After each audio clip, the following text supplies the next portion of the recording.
and with this group. Suzanne, our fearless executive director, is laid up with a really bad cold, and if, as all of you know, if something has knocked Suzanne out, we don't want that germ anywhere near this restaurant because it's serious business. So she's really sad to miss you. I want to first thank Carly and Michelle in the back for organizing tonight. Yeah, please give them a round of applause. They've created this event purely to say thank you to our top supporters. So please eat and drink on us because you're helping us fuel this work. So I also want to acknowledge our North Star sponsors, our business partners, Alpine Bank, Aspen Snowmass Sotheby's, the Palladium Group, and Raven Gallery.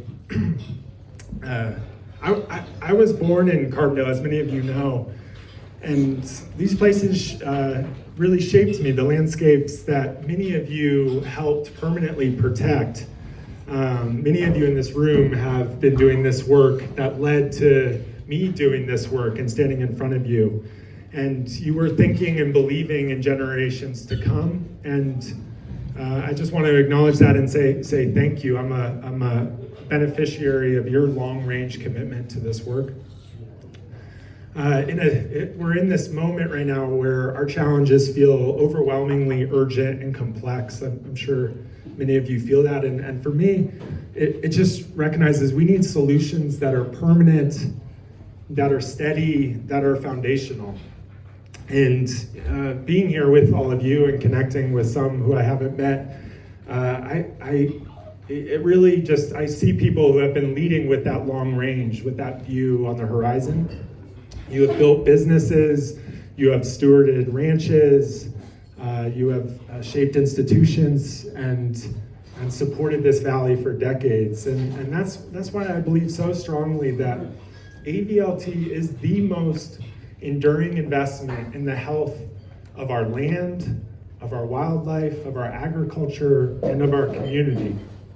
It's an enduring investment, and AVLT's work and your support of it is additive across every aspect of our community and the challenges that we face. So in that vein, it's my pleasure to introduce an absolute rising star in conservation, someone who wakes up every single day thanks to your support, looking to find solutions to really complex problems, to think long term, our Conservation Director, Lauren Garcia.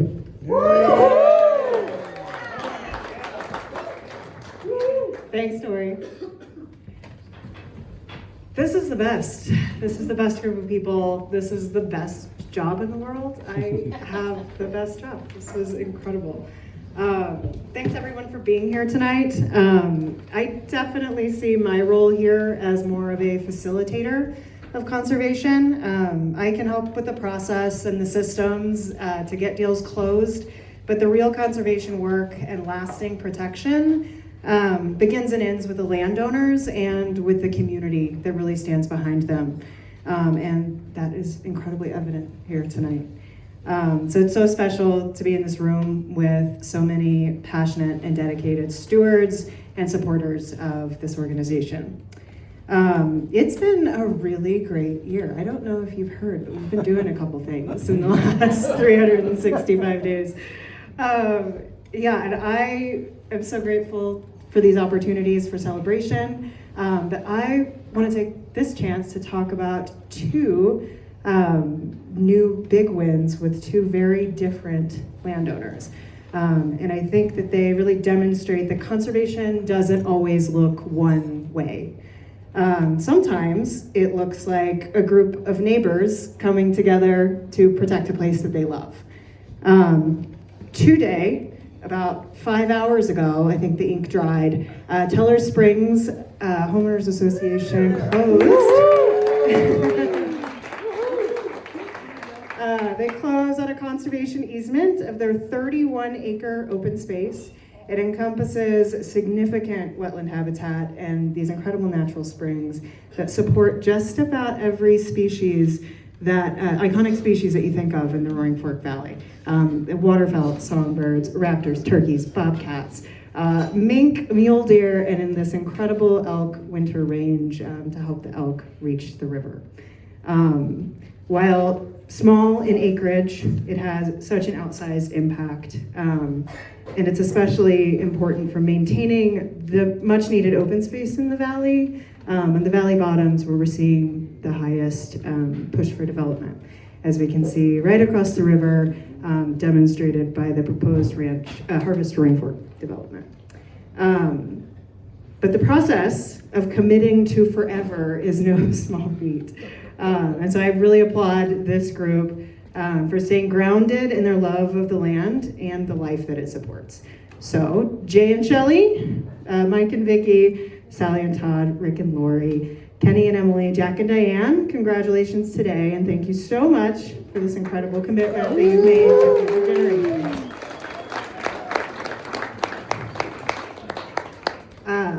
Other times, conservation can look much different. It might look like a college campus making a choice to lead by example.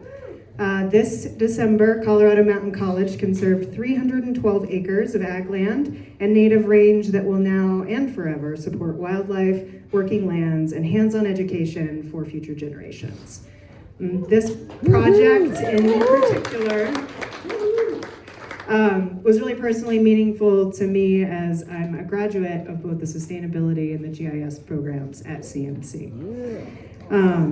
Sustainability, by definition, is meeting the needs of today without sacrificing the needs of future generations. And I can't think of an action that better encapsulates that than this really monumental effort that they've committed to. So with that, I'm honored to introduce a few folks from CMC today that can speak to this effort, and that can also speak to some of the other ways that our organizations have collaborated for our community. First, we'll have Matt Gianeschi, president of CMC, 11 different campuses in Western Colorado. He's been in this role for less than 2 years and has already made an outstanding impact for our region. He's been a huge advocate and supporter of this process from the very beginning, and we're so grateful for his leadership. I would be remiss, where is Kristen at? There we go. I'd be remiss to not give Kristen a shout out. She is the CEO of the Colorado Mountain College Foundation, and she's the woman behind the final signature that solidified CMC's conservation easement donation.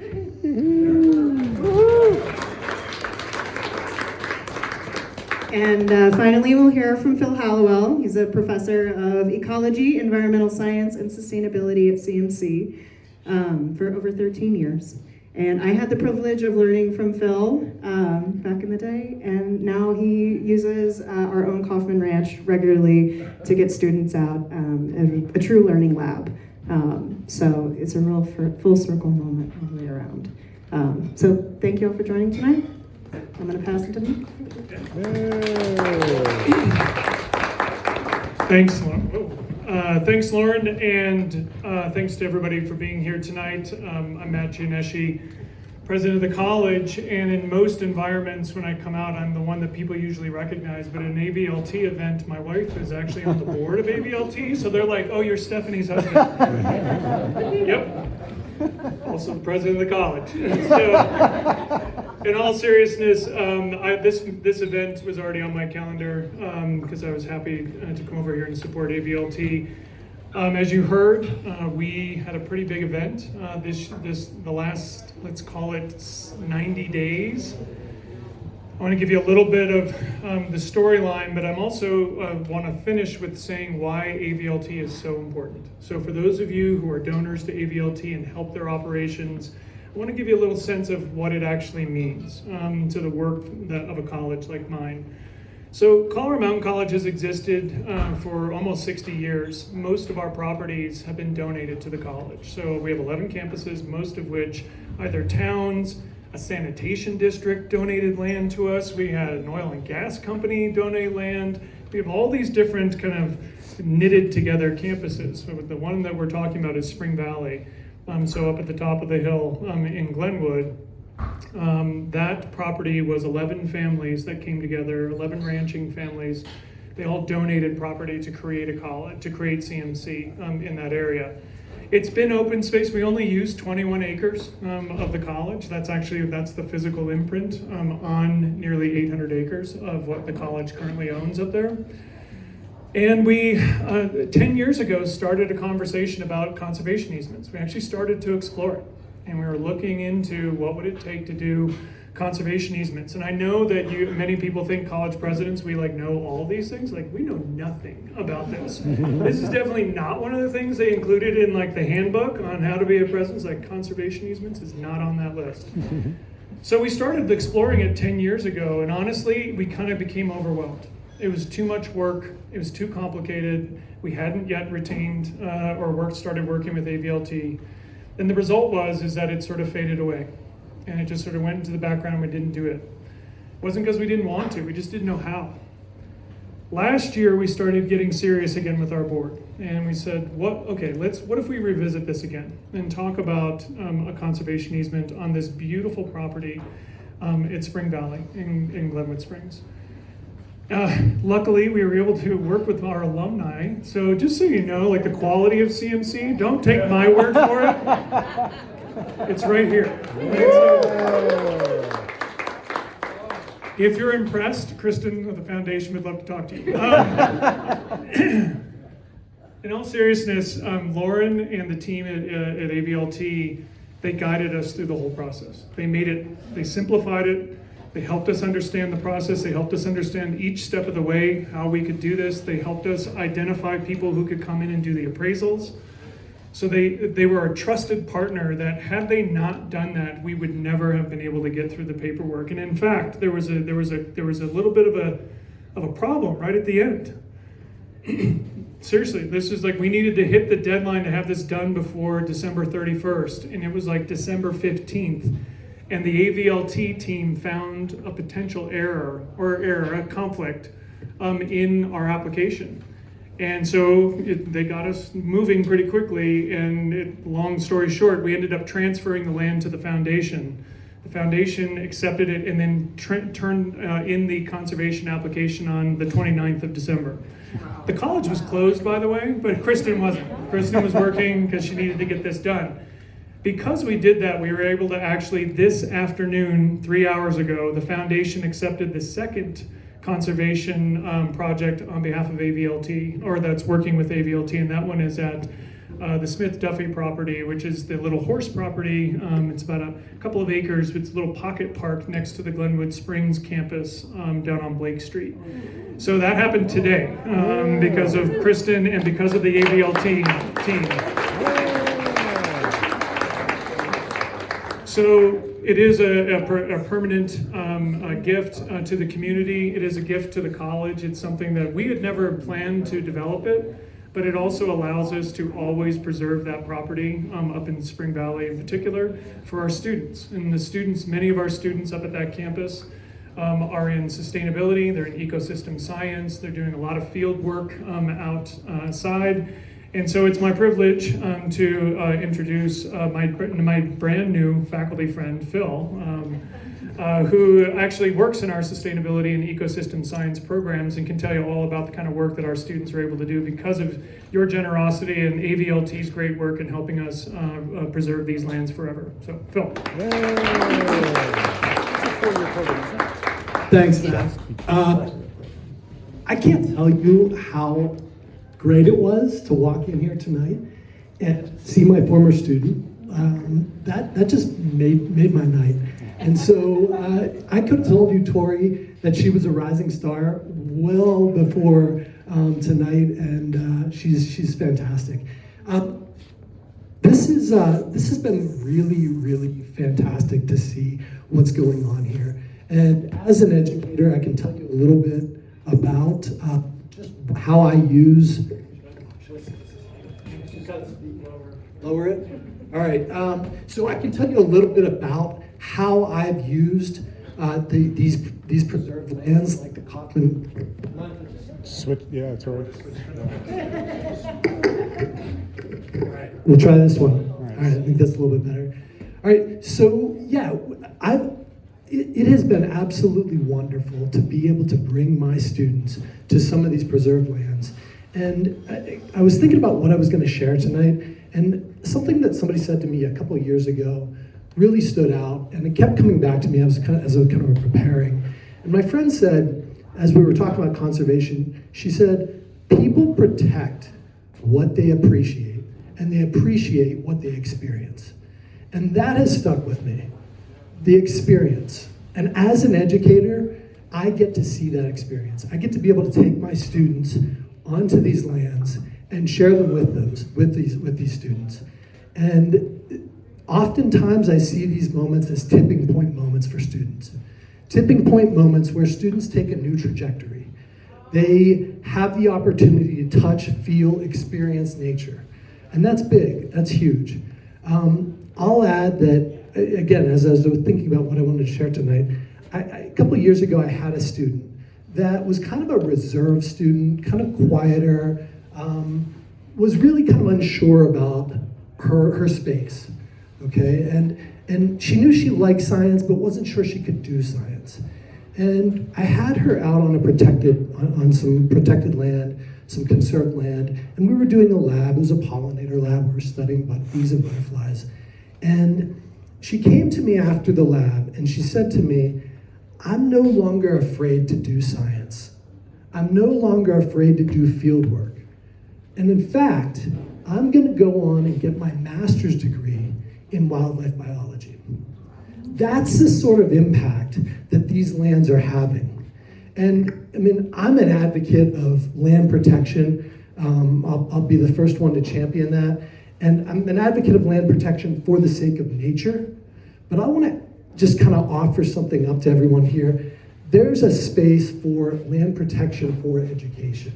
And that opportunity that we're providing people, students, creates experiences, which ultimately leads to appreciation and leads to protection. And so thank you to AVLT, thank you to everyone that supports this organization. The work that's done here is fantastic. I can't understate it, and I think I speak for every educator. Being able to bring my students to some of these lands and to share with them just how remarkable these spaces are is pretty special. So thank you.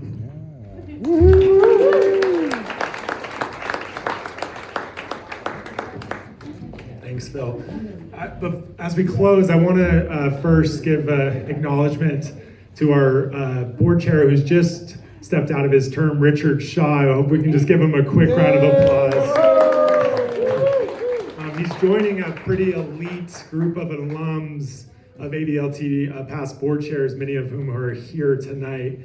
So just from all of us, Richard, thank you for all that you did for us, and you're welcome for not having to do a farewell fundraising speech or call to action. No, you're welcome to.